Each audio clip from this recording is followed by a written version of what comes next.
Welcome to the Unarchived Tales. Bharat देश बहुत ही रहस्यमय देश है।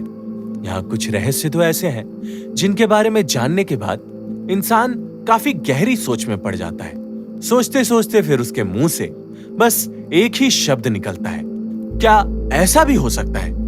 वैसा ही एक रहस्य है पद्मनाभा स्वामी मंदिर का, जहाँ पे खोजकर्ताओं को ऐसा क्या मिला जिसको देख वो अपनी आंखों पे विश्वास ही नहीं कर पा रहे थे।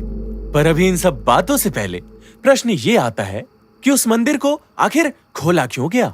दोस्तों, मैंने इस प्रश्न के ऊपर बहुत रिसर्च की एंड एट द एंड मुझे पता लगा कि इन चेंबर्स को खोलने की कहानी 1964 से शुरू होती है। टीपी सुंदर राजन 1964 के आईपीएस ऑफिसर बैच में थे। वो पूर्व प्रधानमंत्री इंदिरा गांधी की सिक्योरिटी स्टाफ में भी थे और कहा जाता है कि उसके बाद उन्होंने इंटेलिजेंस ब्यूरो भी ज्वाइन किया। उनकी जिंदगी में एक ऐसा समय भी आया जब वो सरकारी नौकरी से ऊब गए थे, तो उन्होंने वो नौकरी छोड़ दी और आगे अपना वकील बनने का शौक पूरा किया। कहा जाता है कि सुंदर राजन ने अपने जीवन काल का काफी हिस्सा मंदिर परिसर के अंदर एक घर में ही बिताया था। वो घर उनके पिता को मिला था और उनके पिता ट्रेवनकोर किंग के लीगल कंसल्टेंट थे। कहा यह भी जाता है कि उनको वो घर खाली करने को भी बोल दिया गया था। मैनेजमेंट के हिसाब से उन्होंने लंबे समय से अपने किराए का बकाया भुगतान ही नहीं किया था। फिर खबर आती है कि 2009 में उन्होंने अपना पहला पिटीशन हाई कोर्ट में फाइल किया और धीरे धीरे वो सेम केस को लेकर सुप्रीम कोर्ट भी गए। 2011 में फिर सुप्रीम कोर्ट ने मंदिर के चेंबर्स को खोलने की और उस पूरे प्रोसेस की वीडियोग्राफी करने की अनुमति दी। 27 जून 2011 में फिर ये कार्य चालू हुआ और सुंदर राजन भी सुप्रीम कोर्ट द्वारा नियुक्त समिति के 6 सदस्यों में से एक थे। मंदिर में टोटल 6 वॉल्ट्स थे, वॉल्ट ए, बी, सी, डी, ई और एफ। वॉल्ट बी को छोड़ के सारे वॉल्ट्स खोले गए और जो वहां से मिला ना, उसका सही मायने में समिति में मौजूद किसी भी सदस्य ने अपने सपने में भी अनुमान नहीं लगाया था। सुप्रीम कोर्ट ने फिर उन बरामद वस्तुओं की इन्वेंट्री बनाई। इन्वेंट्री का पूरा डिस्क्रिप्शन तो सामने नहीं आया, पर कुछ रिपोर्ट्स और ब्लॉग्स के अकॉर्डिंग वॉल्ट ई और वॉल्ट एफ से वस्तुओं के लगभग 40 समूहों को प्राप्त किया गया। 1469 वस्तुओं का समूह वॉल्ट सी में और 617 वॉल्ट डी में पाया गया। शॉकिंगली अकेले वॉल्ट ए से 1,02,000 वस्तुओं का समूह बरामद किया गया। जब इन सारे वस्तुओं की प्रेजेंट वर्थ का अनुमान लगाया गया तो पता लगा कि इन सब वस्तुओं का टोटल वर्थ 1 लाख करोड़ से भी ऊपर है। अब आप सोच रहे होंगे कि ऐसा भी क्या हुआ उन वॉल्ट्स में जो उनकी वैल्यू इतनी ज्यादा है।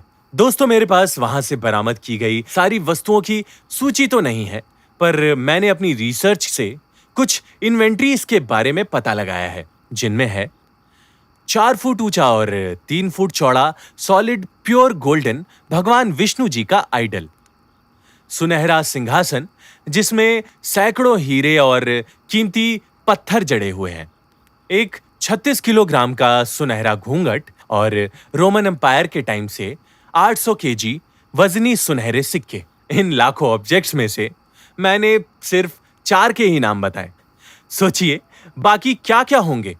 इन ऑब्जेक्ट्स को रिट्रीव करने के बाद ऑफिशियली केरल के तिरुवनंतपुरम में मौजूद पद्मनाभा स्वामी मंदिर दुनिया का सबसे रिचेस्ट टेंपल बन गया था। आप शायद यही सोच रहे होंगे कि जब सारे वॉल्ट्स खोल ही दिए तो वॉल्ट बी को भी खोल देते। कहा जाता है कि ये चेंबर श्रापित है और इतिहास में जिसने भी इसे खोलने की कोशिश की है उसे इसकी कीमत अपनी जान से देनी पड़ी है। इस बार भी वॉल्ट बी को खोलने का पूरा प्लान था, पर मंदिर के परिषद और लोकल्स ने इसका काफी विरोध किया। विरोध धीरे धीरे इतना बढ़ गया था कि वॉल्ट बी को खोलने का प्लान सरकार को ड्रॉप ही करना पड़ा। कहा जाता है कि इस चेंबर को सालों पहले बंद करते समय किसी नाग मंत्र का उच्चारण किया गया था और इतिहास में जितनी बार भी इसे खोलने की कोशिश की गई, उस समय उन इन्वेडर्स का सामना कुछ बड़े और रहस्यमयी नागों से हुआ था। वहां के पुजारियों और साधुओं का यह मानना है कि इसे खोलने के लिए गरुड़ मंत्र का उच्चारण करने की जरूरत है, जो शायद आज के समय में भुला दिया गया है।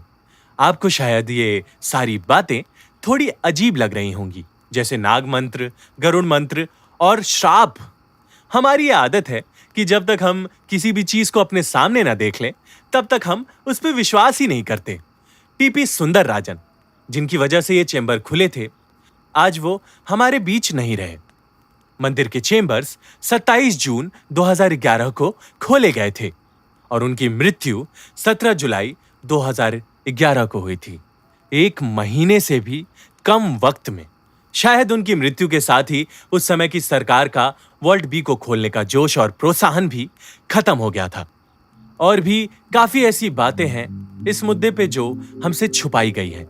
मैं आपसे वादा करता हूं कि मुझे अगर इसके बारे में और भी कुछ नई जानकारियां मिलती हैं, तो मैं जरूर इसके बारे में आप सबको बताऊंगा। अगर आपको हमारा काम अच्छा लगा तो प्लीज इस पॉडकास्ट को लाइक और शेयर करें। अगर आप कुछ नए विचार या कुछ टिप्स शेयर करना चाहते हैं तो प्लीज आप हमें हमारे इंस्टाग्राम हैंडल _unarchived पे मैसेज करें। And you can also email us on talkwiththeunarchived@gmail.com। हम आशा करते हैं कि आज इस पॉडकास्ट से आपको कुछ नया सीखने और जानने को मिला। आगे ऐसे ही अमेजिंग पॉडकास्ट के लिए हमारे चैनल पे बने रहें। Until then, have a nice day.